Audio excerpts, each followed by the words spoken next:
Hi යාළුවනේ. ඉතින් කොහොමද ඔයාලට? මං ඔන්න ගොඩාක් දවසකින් vlog එකක් අරන් ආවා.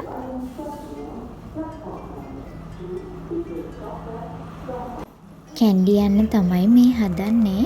ඔන්න උඩරට මැණිකෙත් ආවා. අද ට්‍රේන් එකේ ගොඩාක් සෙනඟ හිටියා. ඒ නිසා කිසි දෙයක් වීඩියෝ කරන්න ගියේ නෑ මං. අපි ඉස්සෙල්ලාම යමු දළදා මාලිගාවට. අපි ආවේ කොළඹින් 8:00ට තිබ්බ ට්‍රේන් එකේ. මෙහෙට එද්දි 11:00 විතර වුණා. අපි මුලින් දළදා මාලිගාව වඳින්න යමු. ඊට පස්සේ මං තව ගමනක් යනවා. ඔයාලත් යමු මාත් එක්ක. දළදා මාලිගාව ඉස්සරහා මෙන්න මෙයාලා හිටියා. නවරයට නම් මේක අලුත් දෙයක් නෙමෙයි. ඒ වුණාට මට ආස හිතුණා ළඟට ගිහින් බලන්න. දැන් මාලිගාවට යන්න තමයි මේ යන්නේ. ගොඩක් රස්නේ දවසක් අවුසර ගොඩක්. ඇවිදින්න ටිකක් අමාරුයි. ඒ තරම් රස්නේ.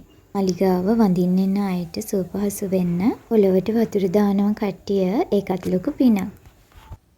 ළඟදී දළදා ප්‍රදර්ශනයක් පවත්වන්න යනවා කියලා ඉරණය කරලා තිබ්බා අවුරුදු 16කට පස්සේ.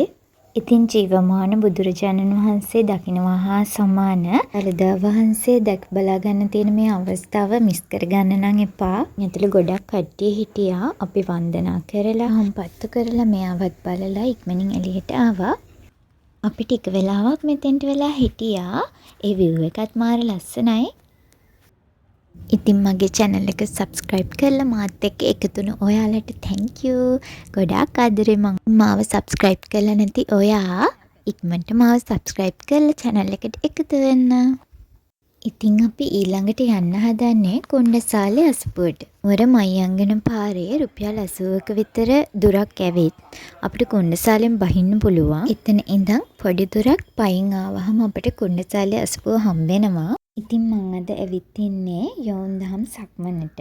මම අවුරුද්දකම කොණ්ඩසාලේ අසපුවේ මේ වැඩසටහන පැවැත්වෙනවා. ඉතින් ඔයත් යන්න ආසාවෙන් ඉන්න කෙනෙක් නම්, මුර අවට ඉන්න කෙනෙක් නම් අනිවාර්යෙන් ඊළඟ අවුරුද්දේ කොණ්ඩසාලේ අසපුවේ යෝන්දහම් සක්මනට සහභාගී වෙන්න. හැබැයි බුදු කෙනෙක් පහළ වූ සත්‍යානුභාවය තියෙනවා.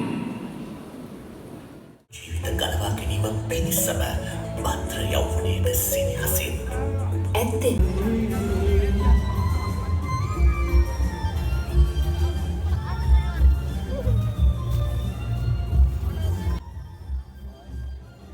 ඉතින් අද වීඩියෝ එක මම මෙතනින් නතර කරනවා. මට හිතුනේ මොකද කියලා කමෙන්ට් එකක් දාගෙන යන්න.